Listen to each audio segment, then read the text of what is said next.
Alrighty then, I am back down here in the swamps where I was trained at, and a lot has changed. Those trees used to come right up here to these tracks. That was grassy, maybe waist high, and there'd be shitloads of deer in there. But that tree line used to come right here next to these tracks. Like where this berm is right here with that tree. It'd just follow right there, right along the side of the tracks, and them trees would be right here. Just like this over on this side.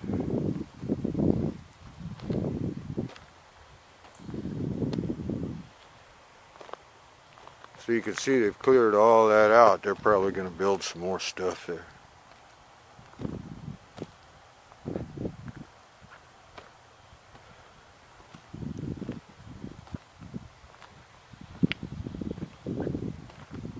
There's a pretty big body of water in there. Go back a little bit. It gets closer the farther you walk down this way.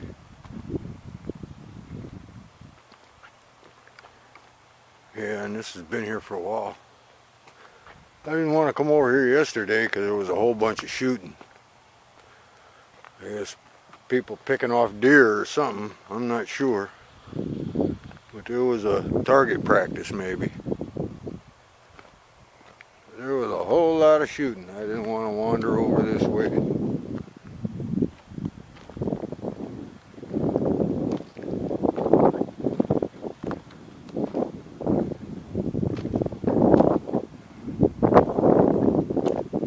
Hopefully I can trip across a little copperhead here somewhere. I don't mean a little one, I just mean he's smaller than I am.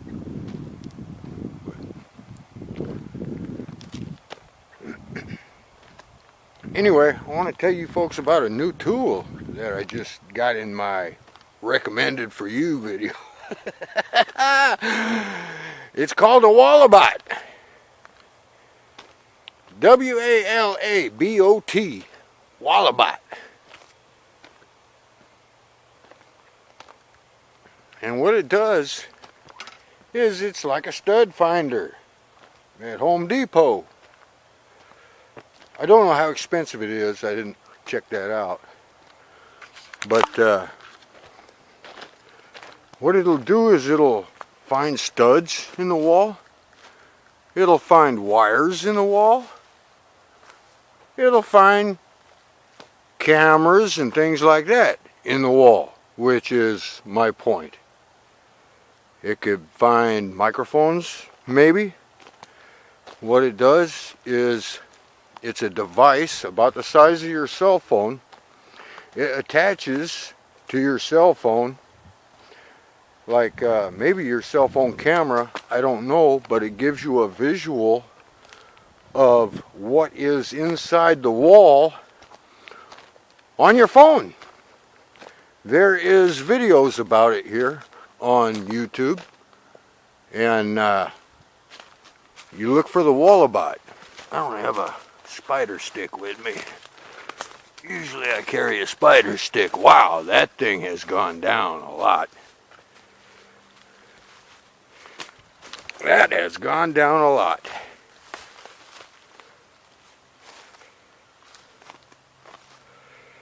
Anybody down here getting a drink? I don't see anybody here on the ground. Of course, you never know. You turn around, they'll be laying right there. But yeah, this has gone down a lot.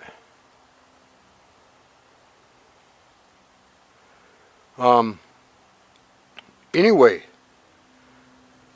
take a look at that video of the Walabot, and then picture a micro camera in the wall, in the ceiling, and what it'll do is this microphone or this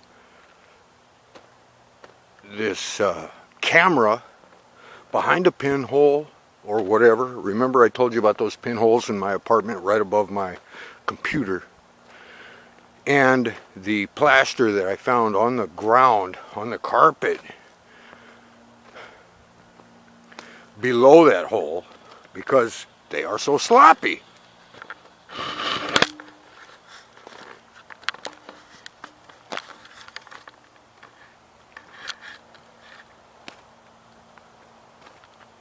It'll show you the device. Maybe the device just looks like a block, but it'll also show you the wires, because remember, these devices need power.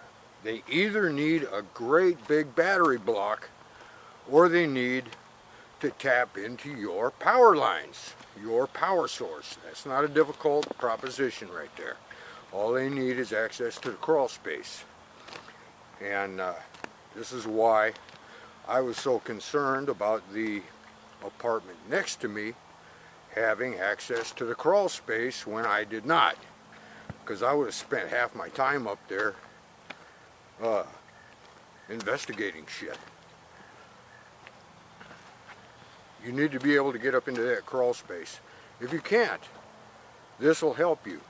And when you find these nail holes in the ceilings that you didn't put there, put that little device there. See?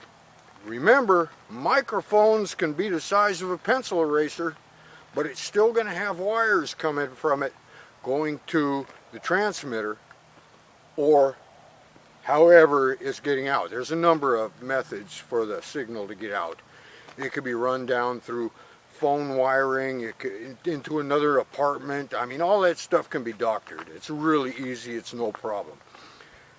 But you can find the device, you'll see the wires, follow the wires, find out where the wires go. Maybe the wires go to a power source, like, you know, a stack of batteries of, you know, it could be any kind of batteries. It could be those great big 6-volt lantern batteries. It could be a stack of wafer batteries. It could be a box of lithium batteries. It could be tapped into your power line. It could be tapped into your phone line, because there's still 4 volts on your phone line. You could it could be tapped into anything, your data line, any kind of line that has power, it could leach power from.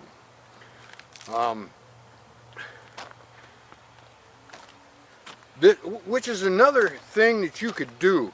Shut off everything in your apartment. Shut off everything in your apartment, including a refrigerator. Shut it all off and then see if your thing is still ticking.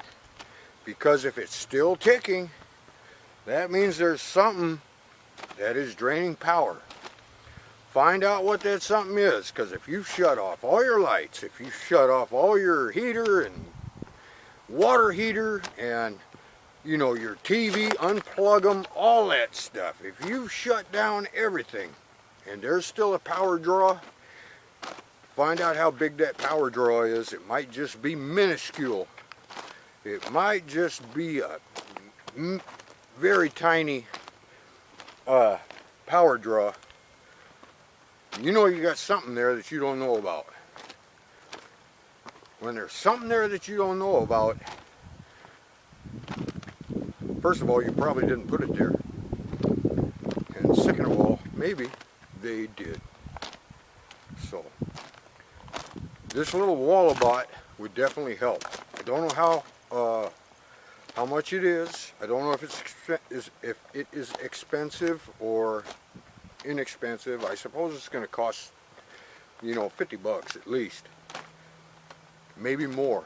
But this will give you a much better picture than a regular, you know, stud finder type thing like that.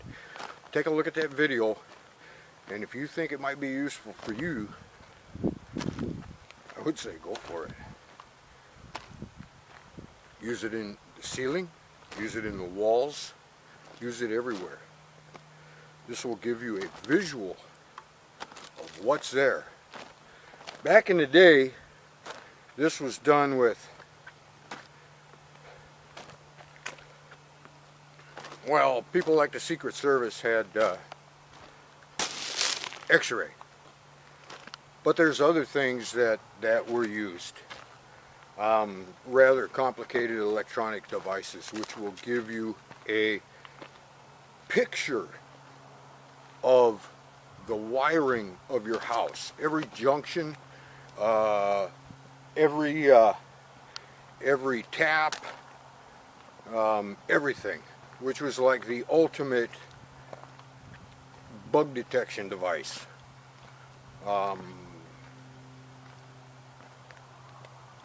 Mainly for devices that were connected to your power or your lines, your phone lines, that kind of stuff. There's ways to deal with phone lines too, but that's kind of illegal, especially when you don't know what you're doing. But you have to get to the B box, you have to disconnect your lines, twist them together, and then get back to your apartment and search the lines from your premises to the B box. And if you're clear to the B box, then the issue is going to be beyond that. But it's nothing local if you're clear to the B box as far as phone lines go. Anyway, I'll stay on topic, and that's it for this video. I hope that helps. I'll talk to you later. Bye.